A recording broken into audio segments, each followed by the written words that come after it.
మరొక చాలా చాలా ప్రాక్టికల్ అంశం.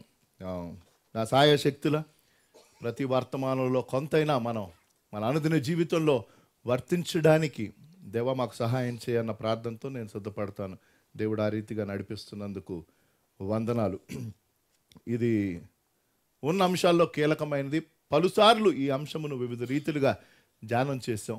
అయితే ఎందుకో మళ్ళీ తిరిగి దేవుడు ఆ అంశమునకే నడిపించాడు. ఆ అంశం ఏంటంటే తలంపులను ఎలాగ మనం జయించాలి, లేకపోతే ఇక్కడ జరుగుతున్న ఈ యుద్ధం మామూలు యుద్ధం కాదు, ఆ యుద్ధమును మనం ఎలా గెలవాలి. Winnowing this battle which is in our mind. చిన్నపిల్లలకి పోరాటం ఉంది, యవనస్తులకి పోరాటం ఉంది, వృద్ధాప్యంలో ఉన్న వారికి పోరాటం ఉంది. ఇది ఎల్లప్పుడూ కొనసాగే పోరాటం. కాబట్టి ఏ రీతిగా నాకు కొచ్చుతున్న తలంపులను నేను జయించాలి, అది సాధ్యమా అంటే సాధ్యము, వాక్యానుసారంగా చేయాలంటే అలాగే చేయాలి. వేరే ఏ రీతిగా చేసినా అది మనం జయించలేము. There is a battle in our mind. That battle is there always. But the point is, after we've come to know Lord Jesus as our Savior, how are we going to win that battle? Yet another practical sermon from His Word. Stress and heart అన్న పుస్తకం 1996లో doctor Michael జేకబ్సన్, ఆయన doctor గారు పరిశోధించిన తర్వాత ఆ స్టడీని publish చేశాడు ఆయన. ఈ doctor తనతో పాటు ఉన్న టీం వారు చేయాలనుకున్నది ఏంటంటే, మనుషులు ఆలోచన వారి శరీరం మీద ప్రభావితం చేస్తుందా లేదా. That was the main topic. అంటే does thinking effect the body, అది వారి థీమ్. మన ఆలోచన, ఒక మనిషి ఆలోచించే ఆలోచనలు బట్టి శరీరం ప్రభావితం అవుతుందా అని ఈ డాక్టర్స్ టెస్ట్ చేశారు, స్టడీ చేశారు. చాలామంది పేషెంట్స్ని వాళ్ళు పిలిచి ఈ స్టడీ కోసం వాళ్ళు చెప్పిందల్లా ఒకటే, ఏంటంటే మీరు గతంలో మీ జీవితంలో జరిగిన ఏదైనా పరిస్థితిని మళ్ళీ తిరిగి ఒక 5 నిమిషాలు జ్ఞాపకం చేసుకోండి. అర్థమవుతుందా? They said relive your experience in your mind 5 minutes. 5 నిమిషాలు మీ అనుభవాన్ని మళ్ళీ తిరిగి మీ మనసులో మీరు ఆలోచించి జీవించండి. వాళ్ళు ఆ 5 minutes వాళ్ళు ఆలోచిస్తున్నప్పుడు వాళ్ళ బాడీ, ఆ శరీరాలు ఎలాగా రియాక్ట్ అవుతున్నాయని వారు మానిటర్ చేశారు. ఆశ్చర్యమైన విషయం బయటపడింది. 2 కేటగిరీస్, అంటే చాలా కేటగిరీస్లో వాళ్ళు చేశారు, కానీ అది సరిపోతుంది. ఒక పాజిటివ్, ఒకటి నెగిటివ్ తీసుకుందాం. ఒక కేటగిరీ, ఒక గుంపు ఏంటంటే వారి జీవితంలో వారు తీవ్రంగా డిప్రెషన్ అంటే తెలుసు కదా, ఎందుకు తెలియదు, ప్రతిదానికి డిప్రెస్ అయిపోతాం. నిరాశ, నిస్పృహ. గతంలో వారు నిరాశ, నిస్పృహ గురైన పరిస్థితులను వారు 5 నిమిషాలు ఏం చేశారు, జ్ఞాపకం చేసుకున్నారు. ఒక్కసారి they went in to that thought, అరే అప్పుడు ఈ కారణం చేత నేను ఎలాగా అయ్యానని 5 నిమిషాలు వారు ఆలోచించగా దాని ద్వారా వచ్చిన రిజల్ట్ ఏంటంటే బాడీలో యాంటీబాడీస్ ఉంటాయి. నేను డాక్టర్ని కాదు, whoever is interested in medical science know, మన శరీరంలో అనేక రీతులుగా దేవుడు అమర్చిన పద్ధతి గంభీరం. అందుకనే మన బాడీలో ఏముండాలన్నారు, ఇమ్యూనిటీ ఉండాలి. అంటే మన శరీరం సహజంగానే కొన్ని వ్యాధులను పోరాడే శక్తి శరీరంలో ఉంది. ఎందుకు అనేకమైన అనారోగ్యాలు వస్తున్నాయంటే డాక్టర్స్ ఒకటే మాట చెప్తారు, ఈ వ్యక్తి యొక్క ఇమ్యూన్ సిస్టమ్ వీక్ అయిపోయింది కాబట్టి తన శరీరము ఈ సామాన్యమైన వ్యాధులను పోరాడలేకపోతుంది. వాట్ ఎవర్, దట్స్ ఇవాళ బయాలజీ క్లాస్ కాదు, what ever. But the point is, ఎప్పుడైతే ఈ 5 minutes, ఇది రీసెర్చ్ ద్వారా వచ్చింది, ఎప్పుడైతే ఈ 5 నిమిషాలు వారు డిప్రెషన్ గురించి ఆలోచించి ఎప్పుడో వారి జీవితంలో జరిగిన దాన్ని 5 నిమిషాలు ఆలోచిస్తే దాని ద్వారా తమ శరీరంలో ఉన్న యాంటీబాడీస్ లెవెల్స్ 55% పడిపోయినాయంట. Think about it. 55% levels of antibodies which is in the blood dropped of 5 minutes of thinking. Plus ఇంకా భయం పరిస్థితి ఏంటంటే 5 నిమిషాల తర్వాత ఆలోచించడం మానేశారు, కానీ వాళ్ళు తేరుకోవడానికి 6 గంటలు పట్టిందంట. ఆ ఆలోచన, ఆ ప్రభావం శరీరంలో ఎంతసేపు ఉండింది, 6 గంటలు. ఇప్పుడు చెప్పండి, సంవత్సరాల తరబడి చించుతా ఉంటే, అంటే ఆ సంబంధంలో అప్పుడు 10,000 ఇస్తా అన్నారు, కట్నం ఇంకా ఇవ్వలే. ముందు అడిగింది ఎందుకు, ఇప్పుడు మళ్ళీ దాని గురించి what ever, right? And you go, I'm telling you, this is scientifically proven. ఇది సైన్స్ పరంగా నిరూపింపబడింది. సరే, మరి నెగిటివే చెప్తే బాగోదుగా, ముందు let me tell the positive. మరొక గుంపు వాళ్ళు ఎంతో ఆనందించిన పరిస్థితిని 5 నిమిషాలు జ్ఞాపకం చేసుకున్నారు. ఏం చేశారు? వాళ్ళు గతంలో ఎప్పుడైతే వారికి చాలా ఆనందం వేసిందో అది జ్ఞాపకం చేసుకున్నారు 5 minutes. దాన్ని బట్టి వారి బాడీస్లో ఉన్న యాంటీబాడీస్ 45% ప్లస్, 45% ఈ శరీరంలో ఉన్న యాంటీబాడీస్ లెవెల్స్ 45% పెరిగిన ఆ అనుభూతి 6 గంటలు ఉండింది. అంటే ఏంటి? బైబిల్ కూడా అదే చెప్తుంది. So you think, that is how you become. Bible is saying that. Yes, సామెతల్లో ఉంది, మనము ఎలా ఆలోచిస్తామో ఆ రీతిగా మనము వ్యవహరిస్తాము. ప్రశ్న ఏంటంటే, మనం రక్షింపబడ్డాం. ఎంతమంది అయితే ఇక్కడ రక్షణ అనుభవం కలిగిన వారు ఉన్నారో అటివారం అందరం దేవుని పిల్లలం. ఇది సత్యమా అబద్ధమా? ఏమండి గట్టిగా చెప్పాలి. దేవుని వాక్యం చెప్తుంది, ఆయనను ఎందరు అంగీకరించిరో వారందరూ దేవుని పిల్లలు అవడానికి ఆయన అధికారమును ఇచ్చెను. రైట్? నెక్స్ట్, మనము ఆయనను మన సొంత రక్షగా స్వీకరించిన తర్వాత మనము నిరంతరము సజీవులము. సత్యమా అబద్ధమా? అమ్మో, చాలామందికి డౌట్ ఉంది. సత్యం అండి. ఎందుకు అంటే ఈ లోకరీత్యా అందరము చనిపోతాం. క్రీస్తేసునందు విశ్వసించిన వాడు ఎన్నటికిని చనిపోడు. అంటే ఏంటి? ఈ లోకరీత్యా చనిపోయినా ఇక్కడ కళ్ళు మూస్తావు, అక్కడ కళ్ళు తెరుస్తావు. ఇందులో చాలా థియరీలు ఉన్నాయి, అందులోకి వెళ్ళను. మీకు డౌట్స్ ఉంటే మా మామగారు కలగండి, బాగా ఎక్స్ప్లెయిన్ చేస్తారు. Right? That is his favourite topic. చనిపోయిన తర్వాత ఆత్మలు ఎక్కడ ఉంటాయి? అక్కడికి వెళ్తాయంటాను, ఆయనేమో ఎక్కడో ఉంటాయంటారు. అది డిఫరెన్స్. Okay, what ever. కానీ ఆత్మ సజీవంగా ఉంటుంది. రైట్? ఈ టాపిక్ మీద ఇంట్రెస్ట్ ఉంటే అపాయింట్మెంట్ తీసుకోండి. Okay, right. But the point is, అందుకనే క్రీస్తేసునందు నిద్రించిన వారు అని ఉంటుంది. అది క్రీస్తేసునందు నిద్రించిన వారు, వారు ప్రభువునందు నిద్రించారు అంటాం మనం. Whenever a believer dies, we say they have slept in the Lord. We will not say they have died. No. Right? కాబట్టి ఎందుకు దేవుడు మనకి ఏమి ఇస్తున్నాడు? ఆయన ఎందుకు విశ్వసిస్తే మనకేంటి? నిత్య జీవం. ఆ జీవితం ఇక్కడ ప్రారంభమైందండి, ఇందులో ముగింపు లేదు. అది రెండవది. మూడవ వాస్తవం ఇలా చాలా ఉన్నాయి. క్రీస్తేసునందున్న వారు ఏదో సృష్టి అంట. రైట్? నూతన సృష్టి, పాతవి గతించిన. ప్రశ్న ఏంటంటే, ఇవన్నీ ఎస్ కదా, వీటన్నిటికీ ఎస్ అన్నాం కదా మనం. ఏమండి? ఇవన్నీ వాస్తవాలని మనం చెప్పాం. అయితే ప్రశ్న ఏంటంటే, ఇవన్నీ వాస్తవాలైనప్పటికీ ఎందుకు మనము అని అంటున్నాను, ఎందుకు మనము అప్పుడప్పుడు ఇంకా మనము ఆయనను మన స్వంత రక్షకుడుగా స్వీకరించక మునుపు వచ్చే తలంపులే ఇంకా వస్తూ ఉంటాయి. ఆ తలంపులను మనం జయించలేకపోతున్నాం. ఆ తలంపుల్లో మనము కొన్నిసార్లు పడిపోతున్నాం. ఎందుకు? మీకు అర్థమవుతుందా? అది ప్రశ్న. Why do I still struggle even after I became a believer in Lord Jesus Christ with the thoughts that I had when I didn't accept Jesus as my saviour. ఆయన నా సొంత రక్షకుడిగా స్వీకరించక మునుపు నాకు కొన్ని అనవసరమైన తలంపులు వచ్చేవి. ఆ తలంపులను బట్టి నేను జీవించాను. అయితే ఆయన సొంత రక్షణ స్వీకరించిన తర్వాత నేను ఆయనలో సజీవుడిని అంటున్నాను, నేను నూతన సృష్టి అంటున్నాను, నేను ఆయన బిడ్డను అంటున్నాను, ఇవన్నీ ఉన్నాయి. కానీ అప్పుడప్పుడు, నేను పదే అనట్లా, కానీ అప్పుడప్పుడు ఎందుకు కొంతమంది కనీసం విశ్వాసులు ఇంకా ఆ పాత తలంపులలో ఉండిపోతా, ఆ పాత తలంపులకు లోబడతా, ఆ పాత తలంపులు అంటే ఏదో చెడు అని అంటలేదండి. Thoughts which are not right.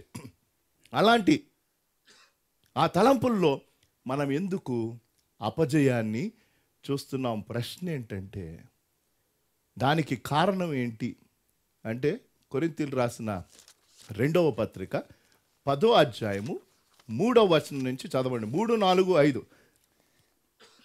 మేము శరీరధారులమై 2 Corinthians 10th chapter verse 3 తెలుగులో చదువుతున్నారు. కొరింథీయులకు రాసిన 2వ పత్రిక 10వ అధ్యాయం 3వ వచనం. మేము శరీరదారులమై నడుచుకొంచున్నను, ఆ. శరీర ప్రకారము యుద్ధము చేయము. ఏంటంట? మళ్ళీ చదవాలి జాగ్రత్తగా. మేము మేము శరీరదారులమై నడుచుకొనుచున్నను, శరీర ప్రకారము యుద్ధము చేయము. శరీర ప్రకారము యుద్ధము చేయ. ఒక్కసారి ఆగుదామండి, ఇది కొంచెం కాంప్లికేటెడ్. ఇప్పుడు దయచేసి దేవుని మాటలు వినండి. మనము శరీరదారులమే, అందులో డౌట్ ఏమైనా ఉందా? రైట్. ఈ లోకంలో మనం జీవించినంతకీ మనం అందరం ఎవరు? శరీరదారులమే. అయితే దేవుడు మనం ఆయన దగ్గరికి వెళ్ళినప్పుడు ఈ శరీరాలు మారి ఏమవుతాయి? మహిమ శరీరాలు అవుతాయి. అది డిఫరెంట్. అయితే మనము శరీరదారులుగా ఉన్నాము, ఉంటున్నాము, ఉండబోతున్నాం. రక్షింపబడక మునుపు మనము శరీరదారులుగా ఇలాగే ఉన్నాము. ఉన్నప్పుడు మనకొచ్చిన ఆలోచనలు ఈ శరీర సంబంధమైన పద్ధతిలోనే మనము వాటిని జయించే ప్రయత్నం చేసాం, లేకపోతే దాని ప్రకారం జీవించాం. అయితే రక్షింపబడిన తర్వాత కూడా మనం అలాగే ఇంతకుముందు ఆలోచించినట్లే ఆలోచిస్తూ ఉంటే మనం ఎన్నటికీ మనకు వస్తున్న అనవసరమైన తలంపులను మనము జయించలేము. ఏంటో తెలుసా? మన మైండ్ ప్రోగ్రామ్ అయిపోయింది. ఎన్నో సంవత్సరాలు యేసు ప్రభువారిని నువ్వు 30వ సంవత్సరంలో తెలుసుకున్నావు అనుకో, 40వ సంవత్సరంలో తెలుసుకున్నావు అనుకో, 50వ సంవత్సరంలో తెలుసుకున్నావు అనుకో, 60వ సంవత్సరంలో తెలుసుకున్నావు అనుకో, 70వ సంవత్సరంలో తెలుసుకున్నావు అనుకో. I'm telling you it is not easy. Because ఇన్ని సంవత్సరాలు నీ మైండ్ ఏంటి? ట్యూన్ అయిపోయింది. కొన్ని ఆలోచన పద్ధతులకి ఈ మైండ్ ట్యూన్ అని, చాలా ప్రాక్టికల్గా చెప్తున్నాను నేను. ట్యూన్ అయిపోయింది. క్రీస్తు నూతన సృష్టి అంటే ఆటోమేటిక్గా మొత్తం రీఫార్మేట్ అయిపోదు. సిస్టమ్ రీఫార్మేట్ అయినట్టు అది రీఫార్మేట్ మనం చేసుకోవాలి. అది విషయం. అందుకనే ఎంతోమంది విశ్వాసులు ఇంకా ఒకవేళ ఇంతకుముందు అబద్ధాలు చెప్తూ ఉంటే ఇప్పుడు ఇంకా అబద్ధాలు చెప్తున్నారు. ఇంతకుముందు అపనమ్మకంగా ఉంటే ఇంకా కొన్ని విషయాలు అపనమ్మకంగా ఉంటున్నారు. ఇంతకుముందు ఇన్ఫీరియర్గా ఫీల్ అయ్యేవాళ్ళు ఇప్పటికీ ఇన్ఫీరియర్గానే ఫీల్ అవుతున్నారు. అరే నేను ఎందుకు పనికిరాను, నాను ఏం లేదు, నేనెవడిని, ఇంతేలే. As an example. ఈ రీతి ఎందుకు అంటే ఎన్నో సంవత్సరాలుగా ఆయనకు నువ్వు నీ బ్రతుకుని ఇవ్వక మునుపు నువ్వు ఆ రీతిగా కొన్ని మార్లు ఆలోచించావు. ఏ చిన్న విషయం వచ్చినా నీకు భయం కలిగేది అనుకుందాం. ఏ చిన్న విషయం, రక్షణ అనుభవం లేనప్పుడు. రక్షింపబడిన తర్వాత ఆ భయం పోవాలి. కానీ నువ్వు దాని గురించి ఏ ప్రయత్నం చేయకపోతే ఏమవుతుంది?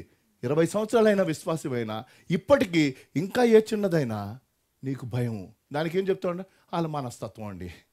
కాదు, నీ మైండ్ ప్రోగ్రామ్ అయిపోయింది. ఎవరు ప్రోగ్రామ్ చేశారు? మన క్లోజ్ ఫ్రెండ్. ఎవరు? ఇంతకుముందు మన తండ్రి. మర్చిపోవద్దు. ఇంతకుముందు ఎవడండి కంట్రోలు? అపవాది, సాతాను. వాడి కంట్రోల్లో ఉండింది. కాబట్టి ఇంపార్టెంట్ పాయింట్కి వస్తున్నా. దీన్నే స్ట్రాంగ్ హోల్డ్స్ అంటారు ఇంగ్లీష్లో. అంటే కొన్ని విషయాలలో సాతానుకి మన తలంపులలో మనము అధికారం ఇచ్చేసాం. మనకి తెలుసో తెలియకో. తెలిసి ఇవ్వంలేండి, తెలియకే.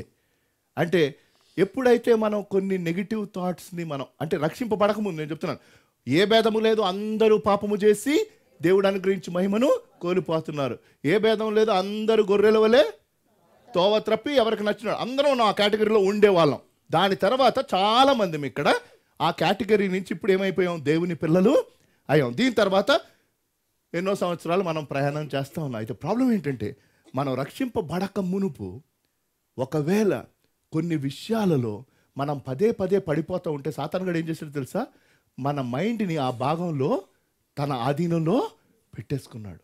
I'm telling you it's a very deep subject, but I want to put it in a simple way so that you and I can win this battle. ఎందుకంటే దీన్ని బట్టే డిప్రెషన్ ఇంకా విశ్వాసులకి, దీన్ని బట్టే ఇంకా ఆనందం లేదు, దీన్ని బట్టే ఇంకా చాలామంది విజయవంతమైన జీవితాలు జీవించలేకపోతున్నారు. కొంతమందికి అర్థం కావట్లేదు. అదేంటండి మారని చెప్తున్నారు కానీ ఇంకా కొన్ని విషయాలు అసలు ఇది మార్పే రాలేదండి. ఎందుకో తెలుసా? ఈ మైండ్ కొన్ని విషయాల్లో ఏమైపోయింది? ట్యూన్ అయిపోయింది. కాబట్టి సాతానుగాడు ఎప్పుడెప్పుడైతే ఆ పరిస్థితులు మళ్ళీ నువ్వు విశ్వాసిగా ఉన్నప్పుడు అలాంటి పరిస్థితులను గురవుతావో వెంటనే వాడు దానిని కంట్రోల్ చేయడానికి ప్రయత్నం చేస్తాడు. కాబట్టి దీనికి విరుగుడు ఏంటి? ఆ నెక్స్ట్ 4-5 వచనాలు చదివిన తర్వాత ఇంకొక వాక్య భాగం, పరిచయమైన వాక్య భాగంకి వెళ్ళి 3 విషయాలు చూద్దాం. మా యుద్ధోపకరణములు శరీర సంబంధమైనవి కావు గాని మన యుద్ధోపకరణాలు ఏంటంట? శరీర సంబంధమైనవి కావు గాని శరీర సంబంధమైనవి కావు, దేవుని ఎదుట దుర్గములను పడద్రోయ జాలినంత బలము కలవై ఉన్నవి. మేము విత్కరములను దేవుని గూర్చిన జ్ఞానమును అడ్డగించు ప్రతి ఆటంకమును పడద్రోసి ప్రతి ఆలోచనను క్రీస్తుకు లోబడినట్లు చెరపట్టి మీరు సంపూర్ణ విధేయతను కనపరిచినప్పుడు సమస్తమైన అవిధేయతకు ప్రతిదండన చేయ సిద్ధపడి ఉన్నాము. చాలండి. మెయిన్ వర్స్ ఏంటంటే 5వ వచనం 2వ భాగం, ప్రతి ఆలోచనను క్రీస్తునకు లోబడినట్లు చెరపట్టబడి. ఇంగ్లీష్లో ఏమని ఉంటుందంటే bringing every thought in to captivity to obedience of Jesus. ప్రతి ఆలోచనను ఏం చేయాలంట? క్రీస్తునకు లోబరచాలి. ఇది మామూలుగా చెప్పటం బాగానే ఉంది, కానీ ప్రాక్టికల్గా ఎలాగూ నాకొచ్చే ఈ ఆలోచనలు, నేను రక్షింపబడిన తర్వాత, ఎవరైతే ఇక్కడ రక్షణానుభవం లేని వారు ఉన్నారో మీరు మీ ఆలోచనలు బట్టి మీరు వెళ్తున్నారు. ఆలోచనలన్నీ దానికి మూలము సాతానుగాడు. వాడు ఈ ఆలోచనలు బట్టి నిన్ను నన్ను అటు ఇటు లాక్కెళ్ళిపోతున్నాడు. అయితే రక్షింపబడిన తర్వాత ఇంకా కొన్ని విషయాల్లో నువ్వు పడిపోతూ ఉంటే, ఇంకా కొన్ని విషయాల్లో నువ్వు డెలికేట్గా ఉంటే, ఇంకా కొన్ని విషయాల్లో నీకు భయం కలుగుతూ ఉంటే, నీ మానసిక స్థితికి ఆందోళన గురవుతూ ఉందంటే దానికి కారణం సాతాను ఇంకా కొన్ని విషయాలు నీ జీవితంలో కంట్రోల్ చేస్తున్నాడు. ఎక్కడ? నీ మైండ్లో. కాబట్టే నీకు కొన్నిసార్లు అసంతృప్తి. ఎందుకో తెలుసా? సాతానికి రహస్యం తెలుసు. ఈ మైండ్ని వాడు కంట్రోల్ చేస్తే దాన్ని బట్టి మన జీవితాన్ని కంట్రోల్ చేయొచ్చు, అంతే. Whoever controls your mind controls your life, or whatever controls your mind controls your life. కొంతమందికి డబ్బే అని అనుకుందాం. నిరంతరం ఈ మైండ్లో ఒకటే తలంపు, డబ్బు. వారి జీవితం అంతా దేని మీద ఉంటుంది? నేను డబ్బు సంపాదించాలి. సింపుల్. రక్షణానుభవం అయిన తర్వాత కూడా, అరే ఇప్పుడు నేను పరలోకమందు దమనస్తాను, కానీ నువ్వు 30 సంవత్సరాలు 40 సంవత్సరాలు 50 సంవత్సరాలు ఒకే ధ్యేయంగా పెట్టుకుని బ్రతికావు. ఏంటది? నేను ఎట్టి పరిస్థితి డబ్బు సంపాదించాలి. ఆటోమేటిక్గా నీకు డబ్బు మీద నీకు ఆశ పోద్దా అంటే చింత చచ్చినా మరి కొన్ని. అవును, పుట్టుకతో వచ్చినది కొరివితో గీకిన అంటారు వాళ్ళు. అంటే మనం ఇప్పుడు కొరివితో గీకం కానీ, అంటే ఐ టెలింగ్ యూ, ఈ థాట్ లైఫ్ ఏమవుతుంది? నువ్వు రక్షింపబడక మునుపు కొన్ని విషయాల్లో ఒకే రీతిగా ఆలోచిస్తూ ఉంటే, ఆ ఆలోచన దేవునికి విరుద్ధంగా ఉంటే సాతాను దానిని ఒక ఆయుధంగా తీసుకున్నాడు. He said yes, I can control Peter in this area because this area his thought life is weak. ఈ విషయంలో పీటర్ పడిపోతాడు.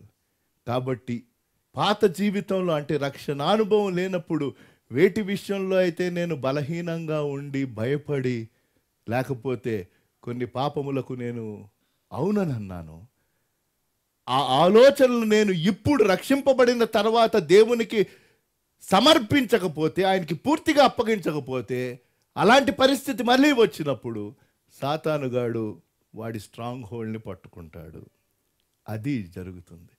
కాబట్టే పలువురు విశ్వాసుల జీవితాల్లో ఇంకా కొన్ని విషయాల గురించి వచ్చినప్పుడు తమ ఆలోచన మార్పు రాటలా. ఉదాహరణకు మళ్ళీ నా ఫేవరెట్ టాపిక్ చెప్తాను. ఎన్నో తరాలుగా వస్తున్న కొన్ని సూపర్స్టిషన్స్, కొన్ని పద్ధతులు. మన పితరులు అవి చేశారు, దాని తర్వాత మనం కూడా కొనసాగించుతున్నాం. ఏంటి అని అంటే, కొన్ని ఫంక్షన్లు జరిగితే కొన్ని పనులు చేయాలి. మంచి రోజు చూడాలి, మంచి టైం చూడాలి, పాలు పొంగించాలి, పసుపు రాసుకోవాలి, విభూది పెట్టుకోవాలి. అది చేయలేండి. Okay, why? Because your mind is been tuned for years. It is tuned అంటే నేను ఇది చెయ్యాలి. ఇక్కడ ప్రసంగాల్లో ధూమ్ ధూమ్ అని తగులుతూ ఉంటుంది, రైట్? అయినా సరే, ఎప్పుడో ఒకప్పుడు ఆ అకేషన్ వస్తుంది. ఇప్పుడు ఏం చేయాలి? వెంటనే నీకేంటి? వెంటనే లేదు, దేవుని వాక్యం ద్వారా ఆ మెసేజ్లో పీటర్ అని చెప్పాడు అది ఉంటుంది. కానీ సాతానుగాడు అక్కడే ఉండి, ఏయ్ నువ్వు ఇంతకుముందు ఏం చేసేవాడివి, మీకు అర్థమైందా? Then this mind is immediately now that is a battle. ఇదొక పోరాటం. నీ మనసు చెప్తుంది, అరే లేదు నేను ఇప్పుడు చేయకూడదు, అరే కానీ అవుతారు, అరే మీ మమ్మీ డాడీ చేశారు, అంతకుముందు చేశారు, వాళ్ళు ఏమనుకుంటారు, వీళ్ళు ఏమనుకుంటారు. కాదు, ఏదో ఒకటి చేస్తావుగా, చివరికి ఎవరు గెలుస్తారు? అది విషయం. మనం దేవుని బిడ్డలమైతే we have to say, Lord, I want to conquer this thought. I want to conquer this thought where I am falling down. Computer engineering చేసిన వాళ్ళు, కంప్యూటర్స్లో సిస్టంలో పనిచేస్తావు కదా, ఓకే. చాలామంది ఇక్కడ ఇంట్లో కంప్యూటర్స్ ఉన్న వాళ్ళు ఎంతమంది ఉన్నారండి? అందరి ఇంట్లో ఉంటాయి, రైట్. వాట్ ఎవర్, నాకు టైం లేదు కానీ 2 ఉంటాయి. నేను మళ్ళీ కంప్యూటర్ ఇంజనీర్ కాదు, నేను అసలు చదివితే కదా ఇంజనీర్ అవ్వడానికి, రైట్. ఓకే, 2 ప్రాముఖ్యమైనవి ఉంటాయి, ఒకటి హార్డ్వేర్, ఇంకోటి software, right. Hardware, software. Software లేకుండా ఎంత మంచి హార్డ్వేర్ ఉన్నా పనిచేస్తుందా? పని చేయదండి. హార్డ్వేర్ అంటే ఏంటో తెలుసా? పార్ట్స్. ఆ కంప్యూటర్లో వాళ్ళు కొన్ని ఇంపార్టెంట్ పార్ట్స్ పెడతారు, వాటిని అన్నింటినీ వైర్లతో కనెక్ట్ చేస్తారు. దాని తర్వాత సిస్టమ్ తెచ్చుకున్నావు, యాపిలో బనానాను వాటి, సరే ఆ సిస్టమ్ని తెచ్చుకున్నావు, సరే ఆ సిస్టమ్ని, ఆ కంప్యూటర్ని తెచ్చుకున్నావు. హార్డ్వేర్ ఉంది. హార్డ్వేర్ అంటే ఏంటి? అన్ని పార్ట్స్ అవన్నీ ఉన్నాయి. ఇప్పుడు అది పని చేయాలి అంటే నీకు అవసరాన్ని బట్టి నువ్వు సాఫ్ట్వేర్ లోడ్ చేస్తావు. ఏ సాఫ్ట్వేర్ అయితే లోడ్ చేసావో దాని ప్రకారంగా, ఇదే మైక్రోసాఫ్ట్ సాఫ్ట్వేర్ లోడ్ చేసావు అనుకో, దానికి సంబంధించినవన్నీ నీకు వస్తాయి. నీకు అవసరం లేదనుకో, మళ్ళీ ఆ సాఫ్ట్వేర్ని నువ్వు తీసేస్తావు, ఇంకొక సాఫ్ట్వేర్. ఇది జరుగుతుంది. దీన్ని బట్టి నీ హార్డ్వేర్కి లోడ్ పెరగటం తగ్గటం ఏమీ ఉండదు. ప్రాబ్లం దేన్ని బట్టి వస్తుందో తెలుసా? సాఫ్ట్వేర్ని బట్టి వస్తుంది. చాలాసార్లు మనం ఏమనుకుంటాం, హార్డ్వేర్ ప్రాబ్లం కాదు, దేవుడిచ్చిన హార్డ్వేర్లో ప్రాబ్లం లేదు. మీకు అర్థమైందా ఇప్పుడు ఎక్కడికి వెళ్ళాను నేను? అంటే మనల్ని తయారు చేసినప్పుడు దేవుడు ఒక కంప్యూటర్గా, ఒకసారి ఆలోచించుకోండి, నేను ఒక కంప్యూటర్, దేవుడు నన్ను ఏం చేశాడు? హార్డ్వేర్ లోడ్ చేసి పంపించాడు. తర్వాత నువ్వు సాఫ్ట్వేర్లో నీకు నచ్చిన వేసుకుంటున్నావు, తీసేస్తున్నా, యాడ్ డిలీట్ అవుతా ఉంది. ఇవి సంవత్సరాల తరబడి వెళ్తుంది. దాన్ని బట్టి అవును, what you think that is how. అంతే. ఎట్లాగైతే ఒక సాఫ్ట్వేర్ని యాడ్ చేస్తే సిస్టమ్ పనిచేస్తుందో, అలాగే మనకి థాట్స్, దట్ ఈస్ సాఫ్ట్వేర్. నువ్వు యాడ్ చేసుకుంటున్నావు, దాన్ని బట్టి నీ బ్రతకెళ్ళిపోతుంది బ్రహ్మాండంగా. కానీ తర్వాత ఒక్కరోజు దేవుని మహాకృపను బట్టి నువ్వు ఆయన తెలుసుకున్నావు. ఇప్పుడేంటి ఆ పాత సాఫ్ట్వేర్ అంతా అది మామూలు అనుకుంటున్నారా? అది పోవాలి. కొన్ని సాఫ్ట్వేర్లు పోయినాయి, కానీ కొన్ని ఉన్నాయి ఇంకా అట్లాగే. దానిని బట్టి నీ బ్రతుకు. Now you got the point. That is what it. So whenever you are in a problem, don't blame hardware. Say there is a software problem. ఏ ప్రాబ్లం ఉంది? నేను ఏదో తప్పుగా లోడ్ చేశాను, నా ఆలోచన ఏదో తప్పుగా లోడ్ అయ్యింది, కాబట్టే నాకు ఇలాంటి తలంపులు వస్తున్నాయి. దీన్ని బట్టే నేను ఇట్లాంటి మళ్ళీ పదే పదే అదే మ్యాగజైన్ దగ్గరికి వెళ్తున్నా, ఎంత కాదనుకుంటున్నా మళ్ళీ యూట్యూబ్కి వెళ్తున్నా. రక్షింపబడక మునుపు కనిపించిన ప్రతి డ్రెస్ కొనుక్కోవాలని, రక్షింపబడిన తర్వాత కూడా 20 సంవత్సరాలు అయిన తర్వాత కూడా ఎప్పుడు అడ్వర్టైజ్మెంట్ పడినా వెళ్ళిపోవాలి అంటే, then there is a software problem. సరే, ఇప్పుడు ఎంత ఎక్స్ప్లెనేషన్ అయిందండి. ఈ తలంపులు మన మైండ్, ఇది ప్రాక్టికల్ అండి. Practical I'm telling you, each one of us has an issue when it comes to certain thoughts. We're not able to conquer. ప్రాక్టికల్గా మనం జయించలేకపోతున్నాం. కొన్ని విషయాల్లో జయకరంగా ఉంటున్నాం, కానీ కొన్ని విషయాల్లో పదే పదే పడిపోతున్నాం. పాత జీవితంలో చేసిన పనులే మళ్ళీ చేస్తున్నాం. స్థిరమైన జీవితం లేదు. ఎలాగూ మన ప్రతి ఆలోచన ఆయనకి లోబర్చడం అంటే, ఇది ప్రాక్టికల్గా ఎలా చేయాలండి?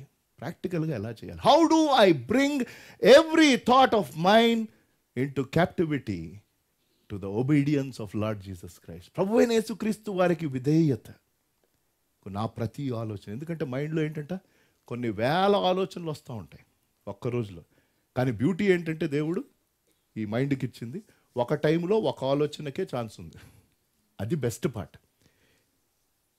ఎన్నో తలంపులు వస్తున్నా ఒక టైంలో ఒక తలంపునే నువ్వు ఎంటర్టైన్ చేయగలవు.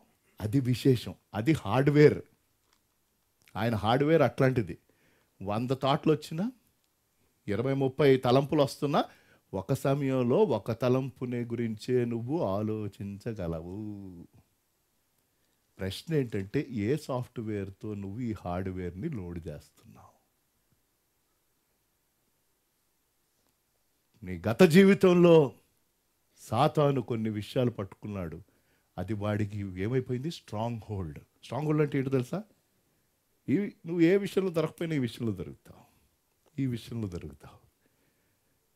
And he will wait for that opportunity to hold you and pull you down. But how do I get over? The answer is in Philippians chapter 4, verses 4 onwards. ఫిలిప్పీయులకు రాసిన పత్రిక 4వ అధ్యాయం, చాలా పరిచయమైన వాక్య భాగం. అందులో చాలా వచనాలు మనకి కంఠస్థం. అయితే ఇక్కడ ఈ సమస్యకు విరుగుడు మనం చూస్తాం. ఎల్లప్పుడూ ఫిలిప్పీయులకు రాసిన పత్రిక 4వ అధ్యాయం 4వ వచనం, 4-5 వచనాలు. మొదటిది 3 విషయాలు చెప్తానండి. 3 విషయాలు మనం చూద్దాం. దేనికండి ఇది? దేనికి విరుగుడు కావాలి మనకి? దాదాపు 20 నిమిషాల పైన, 25 నిమిషాలు అంత అయిపోయింది ఈ ఇంట్రడక్షన్కే. మన మనస్సుల్లో వస్తున్న ఆలోచనలన్నిటినీ మనము దేవునికి సమర్పించాలి. మనము ఇక్కడ వస్తున్న పోరాటమును జయించాలి. ఇంతకుముందు వచ్చే ఆలోచనలు మళ్ళీ తిరిగి వస్తుంటే ఆ ఆలోచన ప్రకారం నా జీవితం వెళ్ళదు, కానీ ఆ ఆలోచనను నేను దేవునికి అప్పగిస్తాను. అది ఒక్క మొక్కలో చెప్పాలంటే దానికి ఏం చేయాలంటే 3 మాటలు. మొదటిది డెవలప్, రెండోది డిపెండ్, మూడోది డిఫెండ్. డెవలప్, సెకండ్ డిపెండ్, మూడోది డిఫెండ్.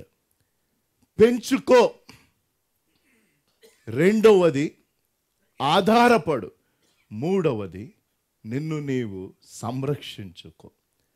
ఈ 4 వచనాల్లో ఆ విషయాలు ఉన్నాయి. ఫిలిప్పీయులకు రాసిన పత్రిక 4వ అధ్యాయం 4-5 వచనాలు ఒక్కసారి చదువుతున్నప్పుడు వినండి. ఎల్లప్పుడూ ప్రభువునందు ఆనందించుడి, మరలా చెప్పుదును ఆనందించుడి. మీ సహనమును సకల జనులకు తెలియబడనీయుడి, ప్రభువు సమీపంగా ఉన్నాడు. చాలమ్మా. ఏంటంట? ప్రభువు సమీపం. చదివేసామ్మా. దేనిని గురించి? అది 6 కదా, రైట్. దయచేసి ఇప్పుడు జాగ్రత్తగా వినండి. 4-5 వచనాలు. మొదటిది డెవలప్ అన్నాం. ఏంటండి ఈ వచనాలకి నా మైండ్లో వస్తున్న థాట్ లైఫ్ని జయించడానికి లింక్? మనం ఇంతకు చూసిన వచనం మళ్ళీ చూడడం అవసరం లేదు. కొరింథీయులకు రాసిన 2వ పత్రిక 10వ అధ్యాయం 5వ వచనం ఉంది. మన ప్రతి ఆలోచన ఏం చేయాలంట? దేవునికి లోబడేలాగు మనం ఇవ్వాలి. ప్రాక్టికల్గా ఇది ఎలా చేయాలి అంటే దానిని మనం ఈ వాక్య భాగానికి లింక్ చేసుకున్నాం. ఏంటి ఆ లింక్? ప్రాక్టికల్గా ఎలాగండి? ఇంతకుముందు వచ్చే తలంపులు, నా పాత జీవితంలో నాకు కలిగే తలంపులు ఇప్పుడు వస్తే వాటిని నేను దేవునికి లోబర్చుకొని ఆయన ఉద్దేశ ప్రకారం నేను వెళ్ళాలి. నా జీవితంను మళ్ళీ ఆ పాత తలంపుల ద్వారా నడిపించుకోవడానికి వీల్లేదు. కానీ పలుసార్లు నేను పడిపోతున్నాను, నేను చేయకూడని పనులు చేస్తున్నాను, వెళ్ళకూడని స్థలాలకు వెళ్తున్నాను, అనవసరమైన ఆలోచనలు వచ్చినప్పుడు దాని ప్రకారం నేను జీవిస్తున్నాను. దాన్ని బట్టి నాకు బాధ కలుగుతుంది, భయం వేస్తుంది, కొన్నిసార్లు అసహ్యం వేస్తుంది. అరే నేను విశ్వాసినే కానీ ఎందుకు నేను ఈ రీతిగా ఉన్నానని అలాగ ఉంటే దానికి విరుగుడిది. ఏంటి? అక్కడ ఒక మాట ఉంది, ప్రభువు ఏంటంట? సమీపముగా ఉన్నాడు. ఏంటది? కొంచెం టైం పడుతుంది కానీ నేను గబగబా చెప్పేస్తాను. ఏంటి నేను డెవలప్ చేసుకోవాలి? నేను దేని గురించి ఆలోచించాలి అనుదినము? అదేంటో తెలుసా?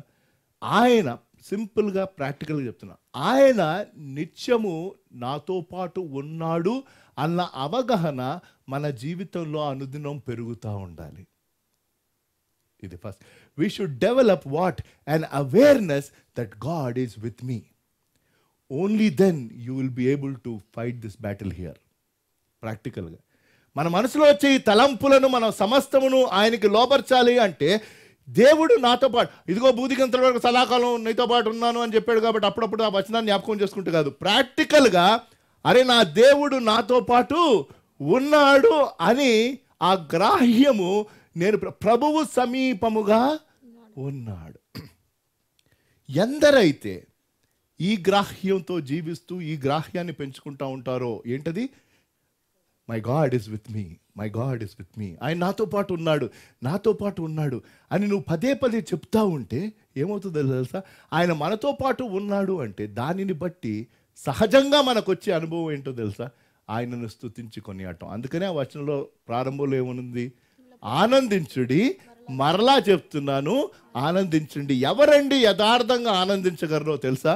ఎవరెవరైతే దేవుడు నిత్యం మాతో పాటు ఉన్నారు అని అనుభవించేవారు. All those who are aware that God is with them will have an attitude of rejoicing.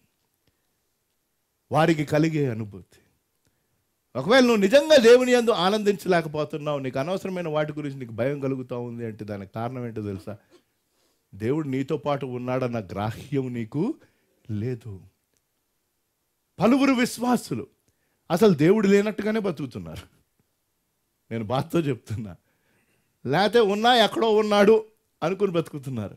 ఎంతమంది అయితే విశ్వాసులు నిత్యము దేవుడు నాతో పాటు ఉన్నాడు, ఎలాగైతే మనతో మన సన్నిహితమైన వారు, ఒకవేళ నా భార్య పక్కన ఉందనుకోండి, ఏమండి ఆవిడకి నచ్చని పనులు నేను చేస్తానా? చేస్తే ఏమవుతుంది? నా తర్వాత మీకు తెలుస్తుంది, right? I mean as an example, మన తల్లిదండ్రులు మనతో పాటు ఉంటే, యవనస్తులు పెళ్లికారణులకు చెప్తున్నా, తల్లిదండ్రులు పక్కన ఉంటే ఏది పడితే అది చేస్తామో మనం, వాళ్ళకి నచ్చనివేవో మనం చెయ్యం. వై? You are aware. అవునా కదా? వాళ్ళు అరే ఫ్రెండ్స్ వస్తారు ఇంటికి, బయటకు వెళ్ళు, డాడీ ఉన్నాడు, రైట్? అది అవేర్నెస్ అంటే ఏంటి? కానీ ఆయన ఫిజికల్గా మన పక్కన లేడు కదా, ఆయన ఒక వ్యక్తిగా మన పక్కన ఉంటే మనం అలాగే రియాక్ట్ అయ్యేవాళ్ళం. కానీ పాపం ఆయన ఆత్మ, కానీ ఆయన ఏమన్నాడు? నేను మీలో ఉన్నాను. కానీ ఎంతమంది ప్రాక్టికల్గా మై గాడ్ ఇస్ విత్ మీ? నేను చెప్తున్నాను, కీప్ టెల్లింగ్ లౌడ్లీ. ఒకవేళ మీకు అలవాటు లేకపోతే, ఇప్పుడు కొంతమంది హెడ్ ఫోన్లు పెట్టుకొని లేకపోతే ఇక్కడ ఏదో పెట్టుకొని మాట్లాడుకుంటూ వెళ్ళిపోతారు. నాకు మొదట్లో తెలియలేదు, ఇదేంటి వీటితో వీటి మాట్లాడుకుంటున్నాడు. తర్వాత ఓ ఇది బ్లూటూత్, ఉన్న టూత్ సరిపోదు, ఇంకొక టూత్ వాట్ ఎవర్ సరే అనుకుంటూ వెళ్ళిపోతారు. మన వాళ్ళు కూడా కొంతమంది ఉన్నారు అట్లా హెడ్ ఫోన్లు పెట్టుకొని what ever. But I'm telling you, ప్రాక్టికల్గా చెప్తున్నా, life will be wonderful. Following Christ is amazing. నిజంగా. అయితే ఏంటి, ఏం చెప్పాలి మీరు? రోజు లేచినప్పుడు బయటికి వెళ్ళినప్పుడు ఏంటి? My God you are with me. నువ్వు అలా ఆలోచిస్తూ ఉంటే I'm telling you will feel after few days. నేనేదో హిప్నోటైజ్ చేయట్లా, ఇది practical.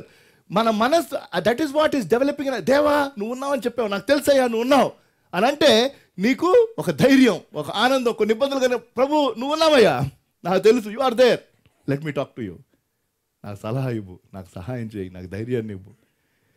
Then you see how you can fight. ఇంకొక రీతిగా చెప్తాను, సాతాను దీన్ని కౌంటర్ ఎట్లాగేస్తాడో చెప్తాను. కొన్నిసార్లు మనం ఎవరైనా ఎదురుపడితే చూస్తాం, పలకరించాలని ఉండదు మనకి, ఏ కారణం చేత ఎదురుగున్నా కూడా లేనట్టే వెళ్ళిపోతాం. అవునా కదా? చెప్పండి, చాలా తెలుసు మనకి, రైట్? ఎదురుపడి అంటే వాళ్ళు మన దగ్గరే ఉన్నారు, కానీ వాళ్ళు లేనట్టుగానే నువ్వు వెళ్ళిపోవచ్చు. వాళ్ళకి స్మైల్ కాదు కదా, పలకరించకుండా ఎదురుపడినా తర్వాత ఒకవేళ వాళ్ళు ఏదో ఆ రోజండి విజేతలో మీరు ఎదురుగుండా విజేతగా మనకు బాగా గుర్తు, మనం వాళ్ళని చూడనట్టు వెళ్ళిపోయామని. విజేత ఏ రోజు? కరెక్టే. కంగారుగా ఆ పెరుగేదో తీసుకోవడానికి వెళ్ళాను, మీరు ఉన్నారా అక్కడ? అయ్యో ఏమంటాం? చూడలేదండి. వాళ్ళకి తెలుసు, మనకి తెలుసు, రైట్? ఎందుకు చెప్పానో తెలుసా?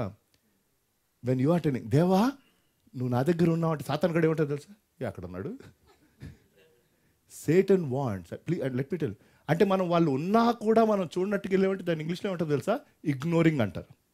ఇగ్నోర్, తెలుగులో ఏమంటారు? ఇగ్నోర్ అంటే ఏంటంటే తెలుసా? చూసినా చూడనట్టుగా వెళ్ళిపోవటం, ఇగ్నోర్ చేయటం అంటారు. Satan wants us to ignore God in our life. That is his plan. సాతాను గడి ప్లాన్ ఏంటో తెలుసా? దేవుడు ఉన్నాడా? ఎక్కడ ఉన్నాడా? ఉంటే నీకు ఈ కష్టం వస్తుందా? ఉంటే నీకు ఇబ్బంది వస్తుందా? లేడు. ఉన్నాడని నువ్వు అనుకుంటున్నా, లేడా? అది నిజం చెప్తున్నాను నేను. అంటే ఈ మైండ్లో I'm able to get through in this mind. That is what అంటే మనకు ఆ తలంపు అంటే ఆడు ఏదో నీ ఎక్కడ లేడా అండు. నీకు వచ్చే ఆలోచన ఏంటో తెలుసా? No, he's not there. Then you ignore him. ఆయన నువ్వు ఉన్నా కూడా లేనట్టుగానే వెళ్ళిపోతావు. సాతాను గడుకుంటా I'm successful to tell that God is not. అప్పుడు మనకు వచ్చే వేరే తలంపులకు మనకి. కాబట్టి మొదటి విరుగుడు ఏంటంటే develop an awareness that God is, Jehovah సమీపముగా ఉన్నాడు. నా దేవుడు నాకు సమీపంగా ఉన్నాడు. నా సొంత వారు నన్ను విడిచిపెట్టిన, నా ఫ్రెండ్స్ నన్ను వదిలేసిన, ఈ కష్టం వచ్చేసరికి ప్రతి ఒక్కడు ఎవరి దారాడు చూసుకున్నాడు. ఒకప్పుడు నా పక్కన ఉంటానని చెప్పిన వాళ్ళే, కానీ ఎప్పుడైతే నా కష్టం చెప్పుకున్నానో వారు వెళ్ళిపోయారు. నా విషయం చెప్పానో వాళ్ళు వెళ్ళిపోయారు. నా బాధ చెప్పానో వెళ్ళిపోయారు. నాకు తెలీదు, కానీ ఎవరు? నా దేవుడు ఉన్నాడు. He is there and I'm aware. దాన్ని బట్టి వచ్చే ప్రతిఫలం ఏంటి? ఆనందం. ఆనందం. ఎందుకు చెప్తున్నాను తెలుసా? పౌలు ఎక్కడున్నాడు ఇది రాసినప్పుడు? చెరసాల్లో. ఎప్పుడెప్పుడు ఆయన చంపేస్తారో ఆయనకి తెలియదు. చెరసాల్లో చైన్లు కట్టుకొని తన దగ్గర పక్కన ఎవ్వరూ లేరు. తన స్థాపించిన సంఘ సభ్యులు ఎవరు లేరు. ఒక్కడే ఉన్నాడు రోమా చెరసాల్లో. ఒక లైట్ లేదు, ఫుడ్ లేదు, ఏం లేదు. చర్లపల్లి జైలులాగా ఉంటే బాగానే ఉంటుంది. కాదండి, ఓపెన్ జైలు కాదు, ఎక్కడో పడేశారు. Think about it. ఆ పరిస్థితిలో అంటున్నాడు ఏంటండి? ఆనందించండి. ఎందుకు? ప్రభువు సమీపంగా ఉన్నాడు. So Paul knows. He's telling, Lord, you are with me. And that's automatic ఏమవుతుంది? రిజాయిస్. కాబట్టి మొదటి విరుగుడు ఏంటి? దేవుడు నాతో పాటు ఉన్నాడు అన్న గ్రాహ్యంతో మనం జీవించాలి. ఈ గ్రాహ్యం లేదనుకోండి, వచ్చేదేంటో తెలుసా? టెన్షన్. కొంతమందికి ప్రతి దానికి భయం. చిన్న దెబ్బ తగిలిందా రక్తమా, అయ్యో ఏం అవ్వలేదండి, అంతే. ఇంట్లో పాలు మాడిపోయినాయా, సిలిండర్ పేలినంత గోల. ఏమైంది? పాలు మాడిపోయినాయి. ఇక్కడ ఫేసు మాడిపోద్ది. I'm telling you, when we're not aware, అన్నిటికండి స్ట్రెస్కి, టెన్షన్కి, వీటన్నిటికీ కారణం ఏంటో తెలుసా? We're not aware or we're living as if God is not there. నిజం చెప్తున్నా, ప్రాక్టికల్గా అది సమస్య. ఆయన ఉన్నాడు అన్న గ్రాహ్యంతో మనం జీవిస్తూ, ఆయన ఉన్నాడు అన్న వాస్తవం నేను చెప్తా ఉంటే అప్పుడు ఏమవుతుందో తెలుసా? నాకే కష్టం వచ్చినా నేను ఆయన వైపు చూస్తాను. ఆయన ఉన్నాడు అన్న గ్రాహ్యం లేకుండా నేను జీవిస్తూ ఉంటే నా ఫోకస్ ఆ పరిస్థితి మీదకి వెళ్ళిపోద్ది. ఎప్పుడైతే మన ఫోకస్ ఆ పరిస్థితి మీదకి వెళ్ళిపోద్దో దాన్ని బట్టి టెన్షన్ వస్తుంది, భయం వస్తుంది, కోపం వస్తుంది, ఫ్రస్ట్రేషన్ వస్తుంది. These are all feelings. ఎందుకు షర్ట్ తీసి పడేస్తావు? ఉదాహరణ. లేకపోతే వచ్చేసి విశ్వాసవేగా నువ్వు, లేకపోతే బైక్ స్టార్ట్ అరే ఎక్కడికి వెళ్ళిపోతావు? Why? Because you are not aware that God is with you. You have not developed this awareness. ఈ గ్రాహ్యం నువ్వు పెంచుకోలా. ఒక్క రోజులో రాదు, నువ్వు ప్రతిరోజు as you go out, a beautiful lesson is say, Lord you are there. That will make me happy. Next 4-5 చదివాం కదా, 6-7. దేనిని గురించి ఫిలిప్పీయులకు రాసిన పత్రిక 4వ అధ్యాయం. దేనిని గుర్చియు ఆ, చింతపడకుడి గాని ప్రతి విషయంలోనూ ప్రార్థనా విజ్ఞాపనముల చేత కృతజ్ఞతాపూర్వకంగా మీ విన్నపములు దేవునికి తెలియజేయుడి. ఆ. అప్పుడు సమస్త జ్ఞానం మించిన దేవుని సమాధానము యేసుక్రీస్తు వలన మీ హృదయములకును బ్యూటిఫుల్. మీ తలంపులకును కావలి ఉండును. అబ్బా అబ్బో, ఈ 2 వచనాలు టూ మచ్ అండి. ఏంటంట? ప్రతి విషయములోనూ ప్రార్థనా విజ్ఞాపనలతో కృతజ్ఞతాపూర్వకముగా మీ విన్నపములు దేవునికి తెలియజేయండి. మనం విన్నపాలు తెలియజేస్తాం, కానీ కృతజ్ఞతాపూర్వకంగా కాదు. నాయన 2015 కూడా వచ్చింది, మీకు తెలుసా? తెలియదండి ఆయనకి. 2015 వచ్చేసింది ప్రభు, వచ్చేసింది. ఇంకేంటి నాయన, 3 సంవత్సరాల నుంచి సంబంధం కోసం వెయిట్ చేస్తుంటే, ప్రమోషన్ గురించి వెయిట్ చేస్తుంటే, ప్రభు ఏంటంటావు నువ్వు? నాయన, నా విజ్ఞాపన నీకు ఇస్తున్నాను, నువ్వు అన్నీ నా మేలు కొరకు సమకూడి జరిగిస్తావు, నాకు తెలుసు. నువ్వు ఇంకా ఈ పరిస్థితిని పరిష్కారం చేయనప్పటికీ నీకు వందనాలు చెల్లిస్తున్నా. హల్లెలూయా. అది ప్రతి విషయమందు దేవునికి కృతజ్ఞతాస్తుతులు చెల్లిస్తూ మీ విన్నపాన్ని ఆయనకి సమర్పించండి. అంటే ఏంటి? Depend on God for everything through prayer and thanks giving. అది రెండో మాట. మొదటి మాట ఏమన్నాం? డెవలప్. రెండో మాట ఏంటి? Depend on God for everything. సమస్త విషయముల్లో దేవుని మీద ఆధారపడండి. ఎలాగూ అంటే కృతజ్ఞతాపూర్వకంగా మీ విన్నపాలు ప్రార్థనలో దేవునికి సమర్పించండి. అంటే దేవుడు తన కార్యము చేయక మునిపే నువ్వు చేస్తావయ్యా, ఎలాగో నాకు తెలియదు, కాబట్టి నేను నిన్ను స్తుతిస్తూ ఈ విజ్ఞాపనను, ఈ విన్నపాన్ని నీకు సమర్పిస్తున్నా. అప్పుడు 7వ వచనం అప్పుడు అని స్టార్ట్ అయింది. ఎప్పుడు? నేను ప్రతీది దేవునికి విజ్ఞాపనతో ఆయనకి సమర్పించినప్పుడు ఏమవుతుందంట? అప్పుడు సమస్త జ్ఞానమునకు మించిన దేవుని సమాధానము యేసుక్రీస్తు వలన మీ హృదయములకును మీ తలంపులకును కావలి ఉండును. అంటే మనం సమస్తము దేవుని మీద ఆధారపడుతూ ప్రార్థనాపూర్వకంగా కృతజ్ఞతాస్తుతులు చెల్లించి ఆయనకి సమర్పిస్తే తద్వారా వచ్చే ప్రతిఫలం ఏంటి? సమాధానం. ఒకవేళ నీకు నిజంగా సమాధానం లేకపోతే దానికి కారణం ఏంటో తెలుసా? You have not given it up to God in thanksgiving and prayer. కృతజ్ఞతాపూర్వకంగా నీ విజ్ఞాపనను విన్నపను దేవునికి సమర్పించాలా? నువ్వు ముందుగానే థ్యాంక్స్ చెప్పలా, జరిగిన తర్వాత థ్యాంక్స్ చెప్తాను అంటున్నావు. కానీ ఈరోజు నువ్వు ముందుగానే థ్యాంక్స్ చెప్పు. నీకున్న కష్టాన్ని బట్టి, ప్రభు ఈ పరిస్థితుల్లో కూడా నీకు వందనాలు చెల్లిస్తున్నాను, నువ్వు పరిష్కారం చేస్తావు, నాకు తెలుసయ్యా, ఎప్పుడో ఎలాగో నాకు తెలియదు, నువ్వు పరిష్కారం చేయకపోతే మరొకటి నాకు చూపిస్తావు. I know and I thank you Lord for what you are going to do. నువ్వు చెయ్యబోయే కార్యాన్ని బట్టి నీకు ఈరోజు వందనాలు చెల్లిస్తున్నాను. నీ మనసుకు ప్రాక్టికల్గా నెమ్మది వస్తుంది. You will have piece of God. So depend on God for everything. ప్రతి విషయంలో దేవునికి కృతజ్ఞతాస్తుతులు చెల్లించు. 7-8 వచనాలు డిపెండ్ అంటున్నాం మనం. మెట్టుకు సహోదరులారా, ఏ యోగ్యత అయినను. ఇప్పుడు ఒక లిస్ట్ ఇచ్చారండి, ఆ లిస్ట్ మీరు ఇంటికి వెళ్ళి ధ్యానం చేయండి. వాటి గురించి ఒకసారి చదివేద్దాం, ముగించేద్దాం. ఏ యోగ్యత అయినను మెప్పైనను ఉండిన ఎడల, ఏ యోగ్యత అయినను మెప్పైనను ఉంటే, ఏవి సత్యమైనవో, ఏవి మాన్యము, ఏవి న్యాయమైనవో, ఏవి పవిత్రమైనవో, ఓకే, ఏవి రమ్యమైనవో, ఏవి ఖ్యాతి గలవో, వాటి మీద ధ్యానం ఉంచుకొనుడి. వాటి మీద ఏంటంట? అంటే ఏంటి? డిఫెండ్ అంటే ఏంటి? నువ్వు ఆధారపడు. నువ్వు నీ మైండ్లో జరుగుతున్న ఈ అటాక్ని నువ్వు ఆపాలి అంటే నువ్వు సరి అయిన వాటి గురించి ఆలోచించడం ప్రారంభం. How do I defend my self when unnecessary thoughts come? I need to keep thinking about the right things. సరి అయిన వాటి మీద నువ్వు దృష్టి ఉంచు. ఏంటో సరి అయినవంటే ఇక్కడ లిస్ట్ ఇచ్చాడు. అక్కడున్న ఒకటి ఏవైతే న్యాయమైనవో, మాన్యమైనవో, రమ్యమైనవో, ఖ్యాతిగలవో వాటి మీద ధ్యానము ఉంచుము. ఎప్పుడైతే ఆ రీతిగా నేను ఆలోచిస్తాను అంటే ఒకే ఒక ధ్యేయంతో శ్రేష్టమైన వాటి గురించి నేను ఆలోచిస్తాను, సరి అయిన వాటి గురించి నేను ఆలోచిస్తాను, సభయమైన వాటి గురించి ఆలోచిస్తాను, దేవునికి మహిమ తెచ్చే వాటి గురించి నేను ఆలోచిస్తాను, ఇతర విషయాలు నేను ఆలోచించాలంటే you are defending your mind with a single thought. అప్పుడు నీకు నాకు ఇక్కడ జరుగుతున్న యుద్ధం మీద విజయం.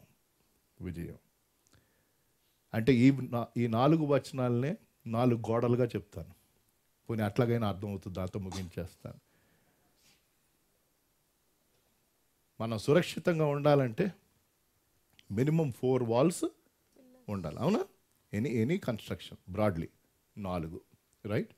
అంటే మన మైండ్ చుట్టూ 4 గోడలు ఉండాలి. మొదటి గోడ స్తుతి, 4వ వచనం, అన్నిటి యందు కృతజ్ఞతాస్తుతులు చెల్లించు, స్తుతి అన్న గోడ. రెండవది దాన్ని బట్టి వచ్చేదేంటి? మనకి సమాధానము, సహనము, రైట్? సెకండ్ గోడ ఏంటి? సహనము, పేషెన్స్. 3వ గోడ ప్రార్థన. 4వ గోడ పవిత్రత. 4 walls you construct. Praise, patience, prayer and purity. You will win this battle here. నీ మనసులో ఉన్న పోరాటాన్ని నువ్వు జయిస్తావు. మనకు వచ్చే ప్రతి ఆలోచన ఆయనకి లోబరచాలి. ఇంతకుముందు లోడ్ అయిన సాఫ్ట్వేర్ తీసేసి సరి అయిన సాఫ్ట్వేర్ లోడ్ చేసుకో. అది జరగాలి అంటే నీ ప్రతి ఆలోచన ఆయనకి సమర్పించాలి. సాతానుకు ఆ కంట్రోల్ ఇవ్వకు. ఇంతకుముందు ఇచ్చావు, కానీ ఇప్పుడు మళ్ళీ ఆడు కంట్రోల్ తీసుకుంటూ ఉంటే ఏం చెప్పాలి? దేవా నువ్వు నాతో ఉన్నావు అయ్యా. వెంటనే వెళ్ళిపోద్ది అది. I should not be doing this. నువ్వు నాతో పాటు ఉన్నావు, నేను ఈ పని చేయకూడదు. నువ్వు నాతో పాటు ఉన్నావు, ఇలా నేను మాట్లాడకూడదు. నువ్వు నాతో పాటు ఉన్నావు, నేను పలానా చోటుకు వెళ్ళకూడదు. ఈ SMS వచ్చింది, ప్రభు నువ్వు నాతో పాటు ఉన్నావు. చాచా ఈ SMS నేను చూడడానికి లేదు, డిలీట్ చేసేయాలి. ఈ వాట్సాప్ మెసేజ్ లేదు, ఇది పంపించను నేను, I will put it. Problem ఏంటంటే కంప్యూటర్లో ఉంటుంది రీసైకిల్ బిన్ అని, అనవసరమైనవన్నీ తీసి వేసేస్తారు అందులో, అప్పుడు అది డిలీట్ అయిపోద్ది. అలాగే మనకు వచ్చిన ఆ పాత తలంపులన్నిటినీ ఏం చేయాలి? నువ్వు తీసి recycle, reprogram your mind. How can you do that? By developing an awareness that God is with you, by depending on Him for everything in prayer and thanksgiving, and by defending, by thinking about right things. ప్రార్థన చేసుకుందాం దేవుడిచ్చిన వాక్యాన్ని బట్టి.